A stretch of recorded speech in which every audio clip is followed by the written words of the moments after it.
Good afternoon, everyone. My name is Emma Waters, and I'm a policy analyst at the Heritage Foundation. First, let me mirror Deborah's remarks and extend a warm thank you to the MAHA Institute, to the Heritage Foundation, and at the Heritage Foundation, Dr. Jay Richards with the Restoring American Wellness Project for co-hosting such an important event today. We've gathered today not just as experts and advocates, but as people who care deeply about the flourishing of families in the United States of America.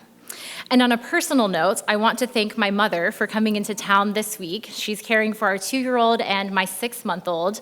And without her, this really wouldn't happen. And I think it further reinforces the intergenerational power of this movement, that it's not just us individuals in Washington, D.C., but it's mothers and grandmothers and children across the United States who make it up and make it possible for us to do this work.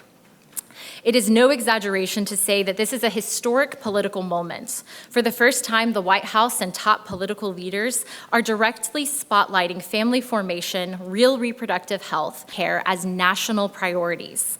This is no small shift. It's a recentering of policy around some of the most deeply human and pressing issues of our generation. We all know the facts. It often takes women years to receive a diagnosis for their reproductive health conditions like endometriosis and PCOS. Up to 30% of infertility cases are simply deemed unexplained. And for too long, the medical system has offered Band-Aid solutions to manage symptoms rather than treating the root causes. Women, especially younger women and mothers, are asking, is this really the best we can do? And thankfully, the answer is no. A better way is not only possible, it's already emerging. And here's what's remarkable. It's not top-down reform. It's a grassroots movement led by mothers and Gen Z women who are saying enough is enough. They are challenging outdated models of care. They're asking better questions. They want care that treats the whole woman, respecting her body, her story, and her hopes for the future. That movement is no longer confined to private conversations or social media where it began.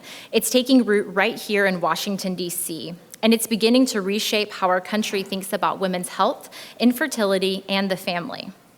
And this is not just about helping families have the children they desire. It's about supporting healthy families, starting with healthy men and women.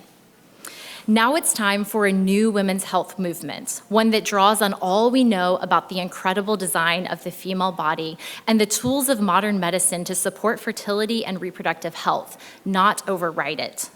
Women deserve a deep understanding of how their bodies work, and they deserve access to care that treats the root causes of reproductive health conditions, not just care that manages symptoms or bypasses them entirely.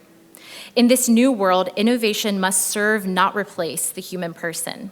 True innovation does not pit women against their fertility, mothers against their children's health, or families against economic survival. Rather, it empowers people to understand, steward, and heal their bodies.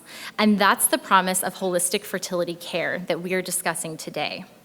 This approach channels the latest developments in medical research, metabolic health, and much, much more to identify, diagnose, and treat the root causes of infertility and reproductive dysfunction. Indeed, the phrase unexplained infertility should be a thing of the past. We can and should expect more of women's health care across the board. But innovation doesn't happen in a vacuum. Public policy plays a critical role. We need to remove outdated regulatory barriers. We need to incentivize real research into reproductive health, not just symptom management. And we need to align insurance and coverage models with long-term wellness, not just short-term fixes. And finally, if we're serious about addressing the fertility crisis, we must treat it as the national priority that it is. There is no single silver bullet solution, but there are powerful, tangible steps that we can take right now to provide better care, better diagnostics, better clinical training, and better research investments that reflect the dignity of the human body and the essential role of the family in our society. And we need to keep listening to the mothers, the patients, the advocates, and especially the young women who have taken it upon themselves to speak out, to seek answers, and to lead in this new women's health movement. Because this movement didn't start in a lab or in a think tank. It started in living rooms and doctors' offices. It started with women saying, we deserve better care, and our families deserve a better future. Now, it's our job to deliver on that future. Thank you.